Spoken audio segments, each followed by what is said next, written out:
अस्सलाम वालेकुम, मैं इमदाद चूमरो। इस्टेब्लिशमेंट के एक नुमाइंदे आसिफ जरदारी साहब से रब्ते कर रहे हैं और मौलाना फजलुर रहमान की तरफ से वाज़ेह इनकार के बाद और शहबाज शरीफ के साथ होने वाली मुलाकात को पजीराई ना मिलने के बाद अब अपोजिशन जो इस्टेब्लिशमेंट के नुमाइंदे हैं जो पैगाम लेकर दर दर फिर रहे हैं कि जनाब नेशनल डायलॉग कर लो, नेशनल डायलॉग कर लो, नेशनल डायलॉग कर लो, वो रेडी पर रख के जैसे बेचते नहीं होते, ऐसे ही मोहम्मद अली दुरानी साहब, आपको याद होगा कि उन्होंने शहबाज शरीफ साहब के साथ मुलाकात की थी और जेल के दरवाजे खुल गए थे और मतलब शहबाज शरीफ से उनके ख़ानदान शिकवा को ना है कि जनाब हमें तो मुलाकात करने की इजाज़त नहीं मिलती।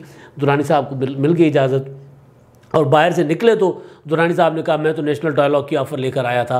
अब दुरानी साहब जो है नेशनल डायलॉग की ऑफ़र तजवीज़ किस उसमें देंगे? कल मैंने कहा था कि उनकी हैसियत जो है वो तो नहीं है ना, इस लेवल पर वो नहीं है कि वो इस तरह की पेशकश करें, मगर वो कर रहे हैं, इस तरह की तजवीज़ पेश कर रहे हैं। तो मौलाना साहब के पास भी वो चले गए थे। मौलाना फजलुर रहमान साहब ने उनसे मुलाकात के बाद कहा कि जनाब वो आए थे दुरानी साहब लेकिन नामुराद लौटे हैं। अब नामुराद लौटे का मतलब ये है कि जनाब वो जो भी पैगाम लाए थे मैंने उनको इनकार कर दिया। अब वो पैगाम ज़ाहिर है मौलाना साहब के पास उन्होंने जो अलहदगी में मुलाकात में रखा होगा, मौलाना साहब बहुत तेज़ आदमी हैं, उनको अल्फाज के चुनाव का पाकिस्तान की सियासत में मौलाना फजलुर रहमान से बेहतर कोई नहीं जानता, क्योंकि वो जो उनकी हुई है ना, मदारिस के पढ़े लिखे बच्चे जो होते हैं, उर्दू मुहावरे दीनी तालीम के अलावा उनको बाकी चीज़ें भी इस तरह की पढ़ाई जाती हैं, दलील घड़ना, दलील कैसे दी जाती है, वो सारा कुछ उनसे बेहतर कोई नहीं जानता। तो मौलाना साहब को पता है कि कौन सा लफ्ज़ कहाँ इस्तेमाल करना है। तो उन्होंने कहा दुरानी साहब आए थे लेकिन नामुराद लौटे हैं। अब उन्होंने नामुराद दुरानी साहब को नहीं कहा था, जिन्होंने भेजा था उनको ही कहा होगा कि वो मुराद लेकर आए थे, मेरे पास कुछ ऑफ़र लेकर आए थे लेकिन मैंने उनको इनकार कर दिया। अब जो मोहम्मद अली दुरानी साहब हैं उन्हें आसिफ जरदारी साहब के एक मोतमद ख़ास से रब्ता किया है, ये ख़बर है, बड़ी ख़बर है, और उन्होंने उनसे मुलाकात की ख्वाहिश का इज़हार किया, यानी मोतमद ख़ास से। अब मोतमद ख़ास से मुलाकात करने का तो कोई नहीं है, मुलाकात वो चाह रहे हैं आसिफ जरदारी साहब से मुलाकात करना, उससे पहले वो आसिफ जरदारी से मुलाकात करेंगे, क्योंकि आसिफ जरदारी, नवाज़ शरीफ, बिलावल भुट्टो, मरीम नवाज़, इनका मुकम्मल प्रोटोकॉल है। मौलाना फजलुर रहमान साहब की जिस तरह की वो पॉलिटिक्स करते हैं, मदरसे में जाकर बैठ जाते हैं, वहाँ कोई आता है तो मुलाकात करवा देते हैं, वो ऐसा हो जाता होता है। इनका एक प्रॉपर प्रोटोकॉल है। ये अभी तक यानी जरदारी साहब अभी तक सदर मुमलिकत है, उनको पार्टी कहती ही सदर है, सदर जरदारी। बिलावल भुट्टो भी जब बात करते हैं सदर जरदारी कहते हैं। पार्टी का कोई भी लीडर ये कहता है प्रेसिडेंट साहब या सदर साहब। नवाज़ शरीफ साहब जब अपने घर में या लाहौर में होते थे, वज़ीर आज़म नहीं थे, तब भी हम जब वो कवरेज के लिए जाया करते थे तो जनाब वो स्पीकर पे ना जितने मेहमान आते थे, जो लोग आते थे विजिटर्स या ख़ानदान के जो लोग, फ़िलहाल के ड्राइवर जो है वो गाड़ी गोलकोठी के पास ले आए, फ़िलहाल के ड्राइवर जो है गाड़ी पीएम हाउस ले आए। अब वो पीएम हाउस नवाज़ शरीफ की घर को कहा जाता है, जो रायवंड के अंदर जो जाती उमरा फार्म हाउस के अंदर जो इनके महलात हैं उनमें पीएम हाउस है नवाज़ शरीफ साहब का घर।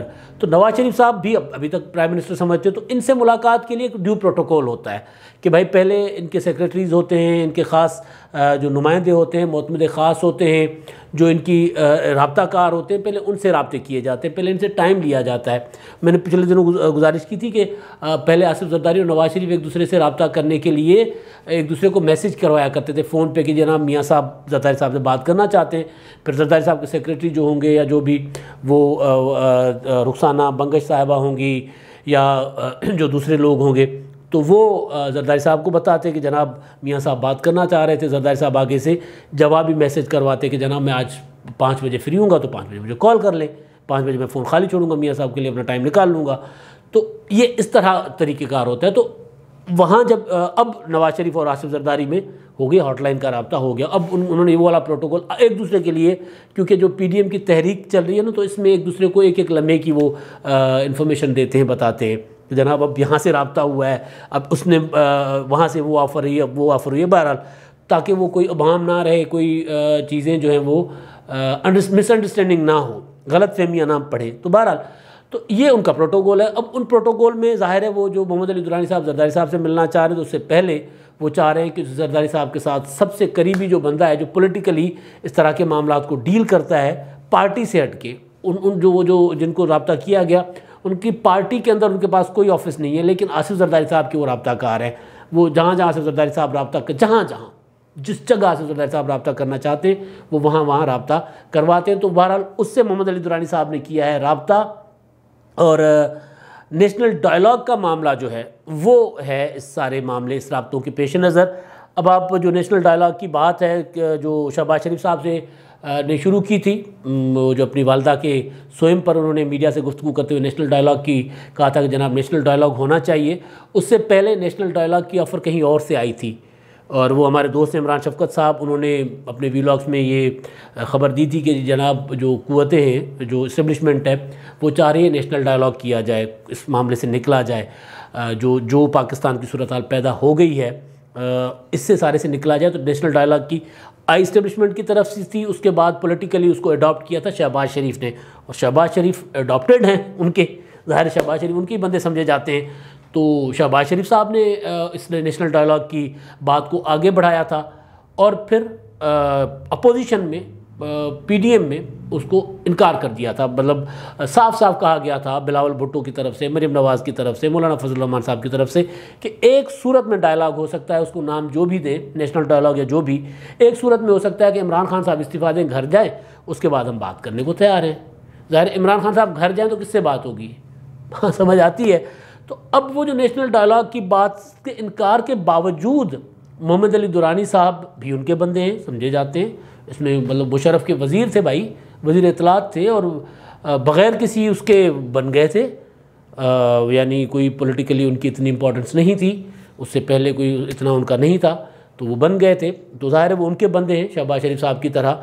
तो शहबाज शरीफ के यहाँ तो उनको मिली थी पजीराई, शहबाज शरीफ साहब ने कहा था आप बात आगे बढ़ाएं, मगर जैसे वो बाहर आए तो मरीम नवाज़ ने कहा कि जनाब ये तो मतलब ये क्या हो रहा है भाई, हमें मुलाकात नहीं करने दी जाती है, मुलाकात करके आ गए चचा से। तो मरीम नवाज़ ने उस सारी वो शहबाज शरीफ साहब चाहते थे, मरीम नवाज़ ने उस पर पानी फेर दिया था। पीडीएम में इनकार हो गया, बिलावल भुट्टो ने इनकार कर दिया। अब उधर पीपल्स पार्टी में आसिफ जरदारी साहब को समझा जाता है कि उनके राब्ते अभी भी हैं, उनके लिए एक तासुर है और वो अब नो कॉन्फिडेंस मूव वाली बात जो चला रहे हैं तो उसमें भी वो ये तासुर देने की कोशिश कर रहे हैं आसिफ जरदारी साहब के करीबी लोग कि साहब की बड़ों से बात हो गई है या बड़े इस बात पे आमादा हैं, नो कॉन्फिडेंस ले आए, ये करें वो करें। तो बहरहाल अब वो नेशनल डायलॉग का जो रेडी लगा कर चल रहे हैं दुरानी साहब, उन्होंने आसिफ जरदारी साहब से किया है रब्ता। इसका मतलब क्या है, इसका तज्ज़िया अगर करूँ मैं, या इसकी कोई किसी मैंने एक दो सीनियर दोस्तों से बात की कि अगर इनकार के बावजूद अगर ये ऑफ़र इस्टेब्लिशमेंट की तरफ से आ रही है, आसिफ जरदारी साहब से रब्ते हो रहे हैं, उसके बाद अगला मरहला ज़ाहिर है मुस्लिम लीग नून में किसी और हार्डलाइनर से भी मुमकिन है कि रब्ता हो और बात उस तरफ ही जाएगी, या फिर उनको आसिफ जरदारी खुद मना लेंगे, शहबाज शरीफ मना लेंगे, तो मुमकिन है ऐसा हो। तो जब उधर से इनकार हो रहा है नेशनल डायलॉग का पीडीएम से, तो फिर इधर से इसरार क्यों है कि जी करें नेशनल डायलॉग। जब अब पीडीएम कह रही है कि इमरान खान को घर भेजें उसके बाद नेशनल डायलॉग होगा, ये कह रहे हैं नेशनल डायलॉग करें, आए बैठ के बात करें। इसका मतलब क्या है कि कहीं ना कहीं क्या हो सकता है, इसका मतलब चले ऐसा कह लेता हूँ मैं हतमी नतीजा नहीं दे रहा, क्या हो सकता है कि कहीं ना कहीं वो नेशनल डायलॉग की बात करने वाले, बात चलाने वालों के माइंड में कहीं ना कहीं तो है ना, अच्छा यार इमरान खान साहब को भेज देंगे ना, आप आके बैठे तो सही, बात तो करें। इसका मतलब तो यही है। तो आसिफ जरदारी जिसको अपोजिशन में सबसे बड़ा इस तरह के मुज़ाकरात और इस तरह के मामलात में डील करने में सबसे बड़ा माहिर समझा जाता है, वो कि पिछले दिनों वो ख़ुद कई बार अपनी महारत के हाथों हार चुके हैं, शिकस्त खा चुके हैं। इन्होंने सोचा कुछ था, करना कुछ चाहा था और इनके साथ हो कुछ गया था, हाथ हो गया था भाई, सीधी बात है।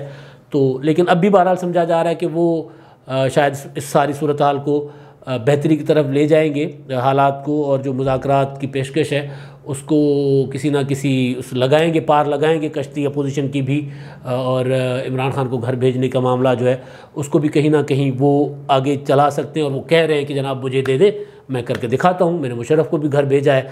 तो ये जो ऑफ़र है नेशनल डायलॉग की मुसलसल ऑफ़र हो रही है, उसके पीछे ज़ाहिर यही हो सकता है कि अच्छा जी आप कहते हैं इमरान खान साहब को घर भेजते हैं तो आएँ बैठें, मतलब यही है ना कि खान साहब को घर भेजने का कहीं ना कहीं सोचा तो जा रहा है। अब तक के लिए इतना ही, अल्लाह हाफ़िज़।